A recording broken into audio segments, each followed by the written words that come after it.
టాలీవుడ్లో 10 ఫ్యాక్ట్స్ చాలా మందికి తెలియని విషయాలు. ఒక్కసారి ఊహించండి, మనం చిన్నప్పటి నుంచి తెలుగు సినిమాలు చూస్తూనే ఉన్నాం, కానీ టాలీవుడ్ గురించి ఇప్పటికీ చాలా మందికి తెలియని కొన్ని నిజాలు ఉన్నాయి. కొన్ని వింటే అరే నిజమా అనిపిస్తుంది. ముఖ్యంగా చివరి ఫ్యాక్ట్ మిస్ అవ్వద్దు. నెంబర్ 1, ముందుగా ఒక ప్రశ్న, తెలుగు సినిమా పితామహుడు ఎవరో తెలుసా? చాలా మంది ఎన్టీఆర్ గారు లేదా ఏఎన్ఆర్ గారు అనుకుంటారు, కానీ నిజానికి తెలుగు సినిమా పునాది వేసింది రఘుపతి వెంకయ్య నాయుడు గారు. ఆయన కృషి లేకపోతే టాలీవుడ్ ఇలా ఎదిగేది కాదు.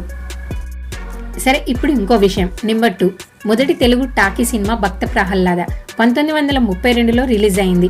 అప్పటి వరకు ఎక్కువగా సైలెంట్ సినిమాలే ఉండేవి. ఆ సినిమా తర్వాతే తెలుగు సినిమా పూర్తిగా మారిపోయింది. నెంబర్ 3, మొదటి పూర్తి కలర్ తెలుగు సినిమా లవకుశ. ఇప్పుడు కలర్ సినిమా కామన్గా అనిపిస్తుంది, కానీ అప్పట్లో అది చాలా పెద్ద టెక్నికల్ అచీవ్మెంట్.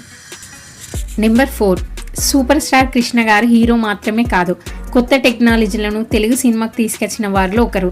సింహాసనంతో 70mm అనుభవాన్ని ప్రేక్షకులకు అందించారు. ఇంకో ఇంట్రెస్టింగ్ విషయం, నెంబర్ 5, అల్లూరి సీతారామరాజు సినిమాతో సినిమా స్కోప్ ఫార్మాట్ తెలుగు ప్రేక్షకులకు బాగా పరిచయం అయింది. ఆ టైంలో అది చాలా పెద్ద విజువల్ ఎక్స్పీరియన్స్. నెంబర్ 6, బ్రహ్మానందం గారి గురించి ఒక విషయం. ఒకే భాషలో అత్యధిక సినిమాల్లో నటించి గిన్నిస్ వరల్డ్ రికార్డు సాధించారు. ఇది తెలుగు సినిమా చరిత్రలో ప్రత్యేకమైన ఘనత. నెంబర్ 7, మాయాబజార్ సినిమా ఎందుకు ఇప్పటికీ క్లాసిక్ అంటారో తెలుసా? ఎంత పాత సినిమా అయినా ఇప్పటికి చాలా మంది మళ్ళీ చూస్తూ ఉంటారు. అంతటి ప్రభావం ఆ సినిమాకి ఉంది. 8, టాలీవుడ్ అనే పేరు కొత్తది కాదు.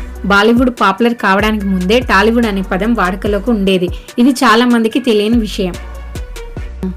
నెంబర్ 9, స్పై సినిమాలు, కౌబాయ్ స్టైల్ సినిమాలు తెలుగు ప్రేక్షకులకు బాగా చేరువ కావడానికి సూపర్ స్టార్ కృష్ణ గారి సినిమాలు కూడా ఒక ముఖ్యమైన కారణం.